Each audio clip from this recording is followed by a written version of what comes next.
안녕하세요. 항암 치료를 앞둔 환자분들 그리고 보호자분들, 지금 이 영상을 클릭하신 심정 제가 감히 짐작해 봅니다. 저 또한 그런 감정을 알고 있으니까요. 지푸라기라도 잡고 싶으실 겁니다. 인터넷 검색창에 밤새도록 암에 좋은 음식, 암에 좋은 영양제 같은 걸 검색하고 계셨을 거예요. 하지만 그건 항암이 단계가 아니라 그 이후의 단계에서 검색해 보세요. 항암은 뭔가 더 먹어서 낫게 하는 시간이 아닙니다. 그저 견디는 시간일 수도 있습니다. 미리 말씀드립니다. 이 영상에서 기적의 음식 같은 건 나오지 않습니다. 상황버섯, 차가버섯, 산삼, 겨우살이, 유금피, 죄송하지만 그런 건 지금 여러분께 필요한 게 아닙니다. 산에 가서 치료를 하시는 게 아니라면 반드시 알아야 할 이야기일 뿐입니다. 항암이라는 지옥불 같은 시간을 견디고 기어이 살아남아서 다음 항암 주사를 맞을 수 있는 몸 상태를 만드는 전략적 식단에 관한 이야기를 할 겁니다. 미국 암협회와 국립암센터의 영양 가이드라인, 그리고 수많은 임상 연구들이 공통적으로 가리키는 항암을 끝까지 버티게 하는 음식 3가지를 오늘 말씀드리려고 합니다. 물론 개인적 차이가 있을 수는 있습니다. 약과 음식은 동일한 신체와 동일한 정신에 적용되는 것은 아니니까요. 가족에게 처음 암이란 단어가 찾아왔을 때의 충격과 공포는 아마 겪지 않으신 분들은 모르실 겁니다. 저도 처음 아내가 수술실에 들어갔을 때 암인지 아닌지 수술해 봐야 한다는 어처구니 없는 얘기를 듣고 보호자 대기실에 있었습니다. 수술 중에 의사 선생님이 불러서 암이라 개복해야 된다는 얘기를 들었을 땐 고2였던 큰딸의 얼굴부터 생각났었죠. 수술대에 누워있었던 아내는 몰랐겠죠. 전신마취했으니까. 수술방에 들어가는 시간까지도 아닐 거라는 말을 하면서 웃으면서 야, 복강경으로 간단히 끝날 거야 라는 기대를 했으니까요. 그렇게 시작한 암과의 투쟁은 저희 가족에게 새로운 사명을 안겨줬습니다. 어떻게 싸워서 이길 것이냐. 그래서 시작한 채널입니다. 전 의사도 아닙니다. 물론 약사도 아니죠. 평범한 사업가에서 건강한 몸을 위해 공부하는 사람일 뿐입니다. 하지만 그건 알죠. 그 선고를 들어본 사람으로서 쏟아져 내려오는 정보를 확인하는 것조차도 힘들다는 사실은요. 그래서 공포를 이용한 물건팔이에 우린 지쳐간다는 사실도 압니다. 그 정보는 무언가를 사서 먹거나 먹이거나를 하고 싶죠. 보호자니까요. 아니면 스스로가 낫고 싶어서요. 하지만 그건 아주 굉장히 나중의 일입니다. 만약 이 채널을 보시는 분이 항암 중이시라면 감히 말씀드리는데 아무것도 사지 마시고 아무것도 걱정하지 마세요. 여러분의 걱정은 환우가 보고 가족이 봅니다. 평온하고 담담하게 환우를 보호하고, 그게 만약 나의 일이라면 병과 싸우기 위한 준비를 하셔야 합니다. 그건 뭘까요? 전쟁을 위해 내 몸이 견디도록 만드셔야 한다는 겁니다. 음식을 이야기하기 전에 우리가 싸우고 있는 이 항암의 정체부터 알아야 합니다. 많은 분들이 착각합니다. 항암제를 맞으면 암세포가 죽으니까 나는 굶어서 암세포를 말려 죽여야지. 이 생각이 굉장히 위험한 생각입니다. 의학 용어 중에 암액질, 카약시아라는 말이 있습니다. 암 환자가 겪는 극심한 체중 감소와 근육 손실, 전신 쇠약 상태를 말합니다. 놀라운 통계가 있습니다. 전체 암 환자 사망 원인의 20% 이상은 암 그 자체 때문이 아니라 바로 이 암액질에 의한 영양실조 때문에 발생한다는 연구 결과가 있습니다.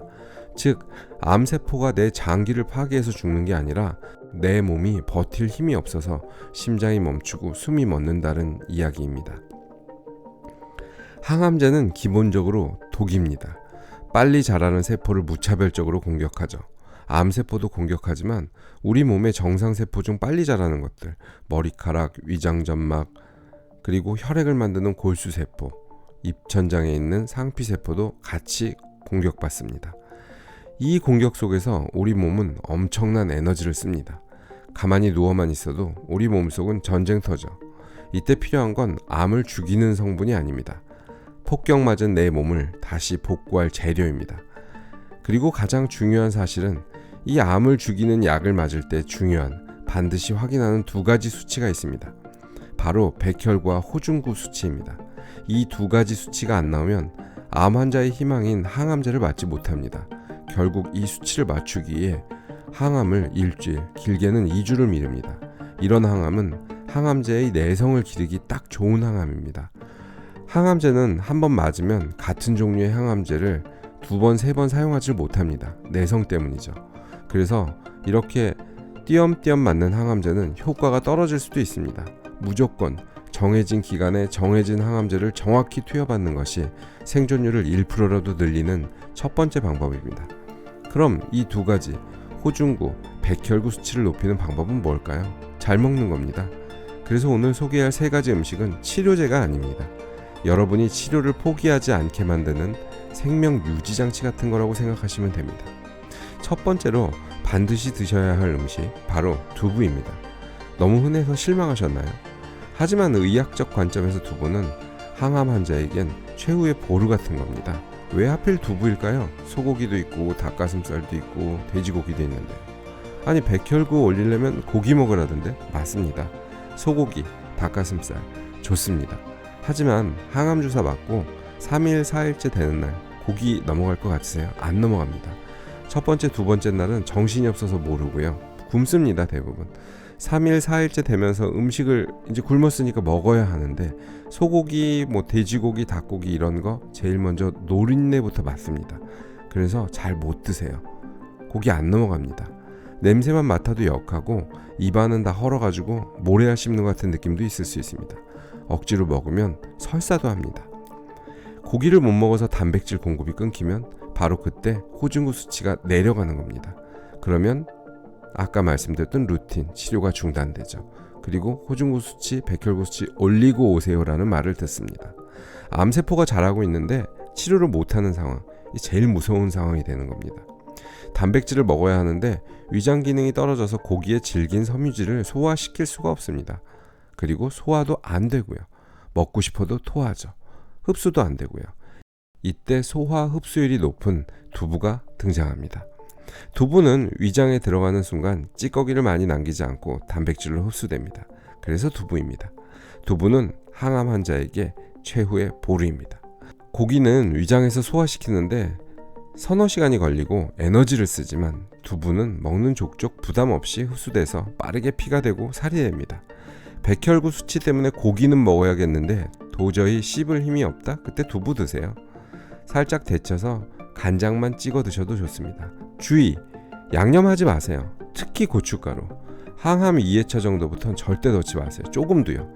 항암제는 빨리 자라는 세포는 다 파괴합니다. 입안의 상피세포도 그중 하나죠. 그래서 대부분 항암을 할 때 구내염 같은 게 발생을 합니다. 입천장 다 헐고요. 그러니까 매운 양념을 하면 입안이 화닥거리는 느낌은 일반인의 몇 배에 달합니다. 그러니까 아주 옅은 간으로 입맛만 돋아주세요. 그 하얀 두부 한 모가 여러분의 골수로 들어가서 다음번 항암을 가능하게 할 백혈구의 원료가 돼줄 겁니다. 여기서 반박하시는 분들 계실 겁니다. 두부의 콩 성분이 여성 호르몬과 비슷해서 유방암이나 난소암에 안 좋다던데요. 이거는 2000년대 초반 동물 실험 결과가 와전된 아주 오래된 오해라고 합니다. 최근의 대규모 역학 연구들은 정반대의 결과를 내놓고 있어요. 미국 암 연구소 ARCR의 공식 입장은 콩에 들어있는 이소플라본은 인체의 에스트로겐과 구조는 비슷하지만 실제 몸속에서는 에스트로겐이 암세포를 자극하는 것을 오히려 방해하거나 약하게 작용한다는 말이 있습니다. 심지어 2009년 미국 의학협회지에 실린 연구에 따르면 유방암 생존자 5,000명을 추적 관찰한 결과 콩식품을 섭취한 그룹이 그렇지 않은 그룹보다 재발률과 사망률이 오히려 낮았다는 결과가 나왔습니다. 물론 콩에서 성분만 추출한 고농축 보충제는 피하는 게 좋습니다. 하지만 두부, 된장, 두유 같은 식품 형태의 섭취는 암 환자에게 독이 아니라 근육을 지키는 가장 안전한 방패가 될 수도 있습니다.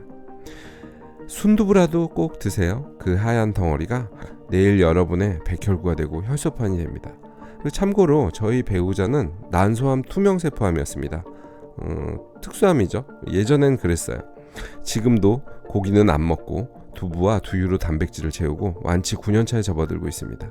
왜 고기를 안 먹느냐는 다음 영상에 말씀드릴게요. 항암 중엔 중요한 게 아니니까요. 두 번째 음식은 물입니다. 아니, 물이 무슨 음식이야 라고 이야기할 수도 있습니다. 항암제의 원리를 다시 생각해 볼까요? 항암제는 독한 화학약품입니다.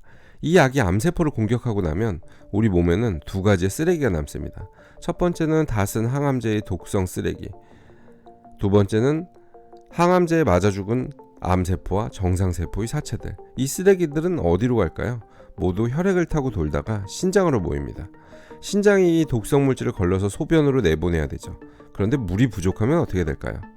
농도가 진한 독극물이 신장을 통과한다고 한번 생각해 보세요. 신장세포가 망가집니다. 피검사에서 크레아티닌 수치가 올라가겠죠. 신장이 망가지면 항암제 용량을 줄이거나 아예 쓸 수 없게 됩니다. 더 무서운 건 점막염과의 관계입니다.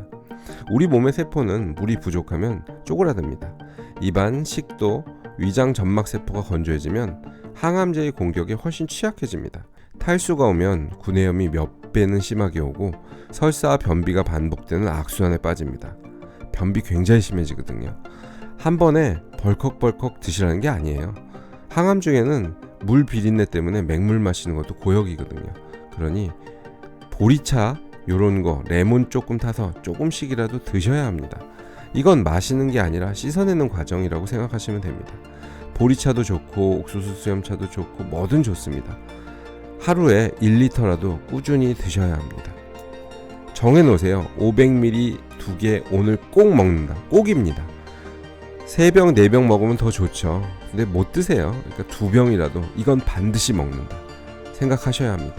여러분이 마시는 그 물 한 모금이 독한 항암제를 몸 밖으로 씻어내고 지친 신장을 살리는 유일한 방법입니다. 그리고 겨울에는 잘 못하시는데요. 따뜻해지면 산책 많이 해서 억지로라도 물 드시게 하셔야 되고 물 드셔야 합니다. 억지로라도. 항암 1주차 때는 못하시더라도요. 2주차 때는 정신 좀 들고 이제 3주 간격으로 하시는 항암제 같은 경우는 3주차 때는 좀 멀쩡해지니까 그때라도 운동하시고 조금이라도 땀 흘리고 운동을 심하게 하시라는 말씀을 드리는 건 아닙니다. 많이 걷고 뭐 이러셔서 물 꼭 드시길 바랍니다. 세 번째 음식은 죽입니다. 단순히 소화 잘 되라고 죽을 추천하는 건 아니에요. 이거는 열량 보존의 법칙 때문입니다. 항암 환자들 중에 탄수화물 공포증 가진 분들이 계시더라고요. 암세포는 설탕을 먹고 자란다더라. 그러니까 탄수화물을 끊어서 암을 굶겨 죽여야지. 이론적으로는 그럴듯하죠. 먹이를 안 줘서 굶겨 죽인다. 바르부르크 효과라는 것도 있더라고요. 찾아보니까. 암세포는 효율이 똥망이라서 정상세포와 똑같은 활동을 하려면 포도당을 정상세포보다 10배에서 100배를 더 많이 끌어 써야 한답니다. 암 판정 받으면요. PET라고 찍죠. PET-CT라고 하는데 이게 전신 CT 촬영해가지고 여기서 암 전이 됐나 안 됐나 보는 촬영 기법이 있더라고요. 그래서 이 PET 찍을 때 조영제에 포도당을 섞습니다. 몸에 포도당을 넣으면 암세포가 있는 것만 포도당을 미친 듯이 빨아먹어가지고 그 부분이 사진에 찍히는 거예요. 이게 이제 PET의 원리입니다. 이 사실이 알려지니까 암세포는 설탕을 먹고 크는구나. 그러니까 밥을 굶거나 탄수화물을 아예 끊으면 암세포가 굶어 죽겠지? 라는 논리가 퍼진 겁니다. 근데 굶으면 암세포가 빨리 죽을까요? 말기암 환자분들 대부분이 식사를 못 하시죠. 그런데 식사를 못해서 마르시는 것도 있지만 밥을 안 먹는다고 암세포가 굶는 건 아니라 그렇습니다. 밥이 안 들어오면요, 우리 몸은 내 허벅지 근육을 녹여서라도 기어이 포도당을 만들어냅니다. 결국 암세포는 내 근육 녹인 당을 먹고 크고 나는 근육이 없어져 버리는 거죠. 결국 피를 말리는 싸움인 겁니다. 가뜩이나 항암 때문에 근육이 빠지는데 탄수화물까지 끊으면 내 몸은 살기 위해서 허벅지 근육, 등 근육을 분해해가지고 에너지로 씁니다.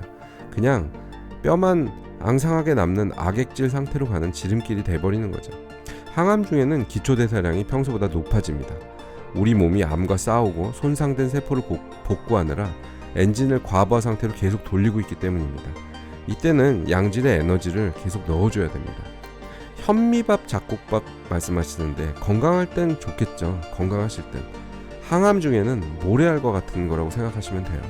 소화 기능이 떨어진 상태에서 잡곡은 위장에 상처를 내고 가스도 차게 하고 영양 흡수를 방해합니다. 변비가 더 심해지기도 해요. 흰 죽은 괜찮습니다. 전복죽, 소고기죽, 누룽지 다 좋습니다. 중요한 건 먹어야 한다는 겁니다. 죽은 위장 통과 시간이 짧아서 구토 유발을 줄여줍니다. 따뜻한 죽은 혈액순환을 돕고 체온을 유지해줍니다. 이까지 죽 한 그릇 먹어서 뭐해라고 생각하지 마세요. 그 죽 한 그릇에 들어있는 탄수화물이 여러분의 근육이 녹아내리는 것을 막아주는 근육 보존제 역할을 합니다. 오늘 이야기 정리하겠습니다. 인터넷에 떠도는 수많은 항암 음식, 항암 기적의 음식, 암 극복 음식 잠깐 잊으세요. 지금 여러분에게 가장 중요한 거 암을 죽이는 게 아닙니다. 내 몸을 지켜서 항암을 하는 거죠. 요때 제일 중요한 거 딱 3가지만 기억하세요. 두부, 물, 죽. 내 몸에 근육과 면역세포를 만들고 항암제의 독성을 씻어내고 신장을 살리는 해독제, 내 근육이 녹지 않게 해주는 에너지원. 이거 3가지 화려하지 않습니다. 돈 안 들어요. 하지만 가장 위급한 시간, 이 시간에 여러분의 생명을 붙들어줄 가장 강력한 무기들입니다. 입맛 없어서 못 먹겠어. 냄새만 맡아도 구역질이 나. 보기도 힘들고 겪는 사람은 더 힘들겠죠. 이거 암 겪어보신 분들은 모르실 거예요. 근데 이제 같이 겪으셔야 한다면, 그리고 겪어야 한다면 약 먹듯이 이 3가지 꼭 드셔야 합니다. 이 전쟁에서 이기기 위해 오늘 여러분 다짐 한번 하세요. 이렇게 꼭 버텨 이기겠다고 말입니다. 팁 하나 드리면요, 신물이 많이 넘어오세요. 토하시려고 하는 그런 게 있으니까 껌 같은 거 갖다 놓으시면, 비치해 놓으시면 좋습니다. 신물 넘어올 것 같을 때 껌 잠깐씩 씹고 그러는 게 도움이 되더라고요. 많이요. 저도 주변에 이제 환우분들 계시면 이거 꼭 말씀드립니다. 껌 같은 거 비치면 나중에 다 좋았다고 말씀들을 하시더라고요. 많은 분들이 몸에 좋다고 챙겨 먹는 이것 있어요. 이거 실제로는 항암 효과를 0으로 만들고 간 수치 폭발시켜가지고 치료 중단하게 만드는 거 있거든요. 심지어 의사들이 말씀을 해주세요. 이거 먹지 말라고. 요 음식 요거 다음 영상에 한번 말해볼까 해요. 네, 구독과 알림 설정해 주시고 다음 영상 꼭 챙겨보십시오. 여러분의 회복을 진심으로 기원합니다. 지금까지 여러분의 건강을 지키는 웰니스노트 스튜디오였습니다. 감사합니다.